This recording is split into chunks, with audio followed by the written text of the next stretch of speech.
मैं इस सदन को याद दिलाना चाहती हूं कि ऐसा डर का माहौल देश में अंग्रेजों के राज में था।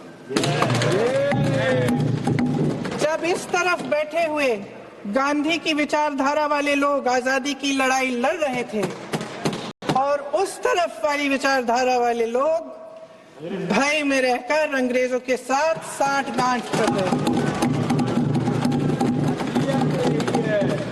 लेकिन अध्यक्ष महोदय, भय का भी अपना स्वभाव होता है।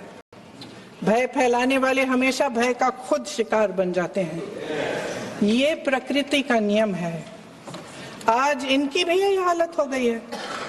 भय फैलाने के इतने आदी हो गए हैं कि खुद भय में रहने वाले हैं। चर्चा से डरते हैं, आलोचना से घबराते हैं। कई दिनों से हम मांग रहे हैं कि चर्चा करिए,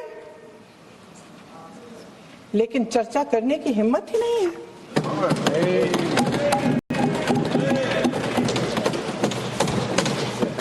एक कहानी होती थी अध्यक्ष महोदय, शायद बचपन में आपने भी सुनी होगी। राजा भेष बदलकर बाजार में आलोचना सुनने जाता था। ये सुनने जाता था कि प्रजा मेरे बारे में क्या कह रही है, मैं सही रास्ते पे चल रहा हूं कि नहीं। लेकिन आज का राजा, भेष तो बदलते हैं आज के राजा, शौक तो है उनको भेष बदलने का, लेकिन न जनता के बीच जाने की हिम्मत है और न आलोचना सुनने की। महोदय, मैं तो सदन में नहीं हूं।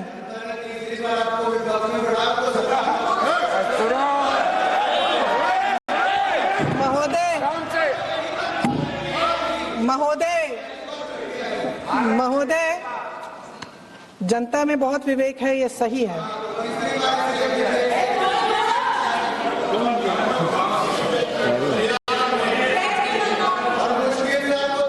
अच्छा महोदय, मैं सदन में नहीं हूं।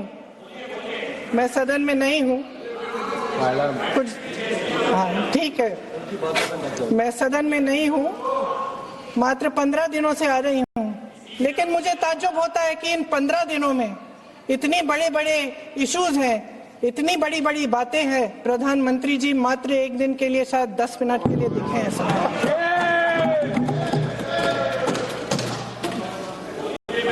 बात यह है अध्यक्ष महोदय जी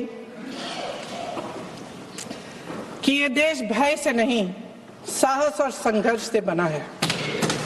इसको बनाने वाले देश के किसान, जवान, देश के करोड़ों मजदूर और गरीब जनता है। संविधान इनको साहस देता है।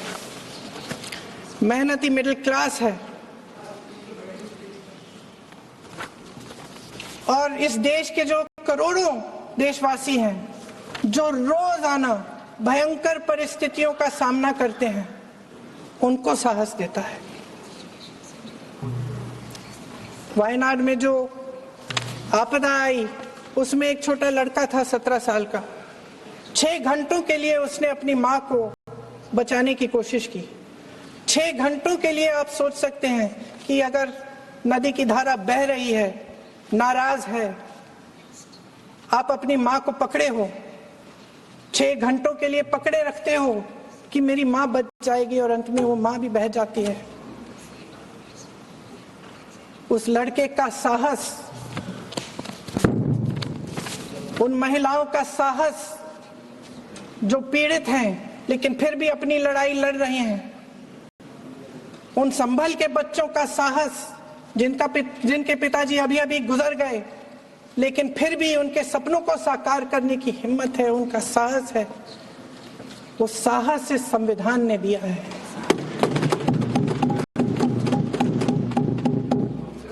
वो आत्मविश्वास से संविधान ने दिया है। ये देश भय से नहीं चल सकता, ये देश साहस से ही चलेगा। भय की भी सीमा होती है, और जब वो सीमा पार हो जाती है, जब किसी को इतना दबाया जाता है कि उसको लगने लगता है कि अब मेरे पास खोने के लिए कुछ नहीं है, तब तब उसमें एक ऐसी शक्ति पैदा होती है जिसके सामने कोई कायर खड़ा नहीं हो सकता। ये देश कायरों के हाथों में ज्यादा देर तक कभी नहीं रहा है। ये देश उठेगा, ये देश लड़ेगा, सत्य मांगेगा, सत्यमेव जयते। जय हिंद। अगले मैडम बधाई। अध्यक्ष महोदय,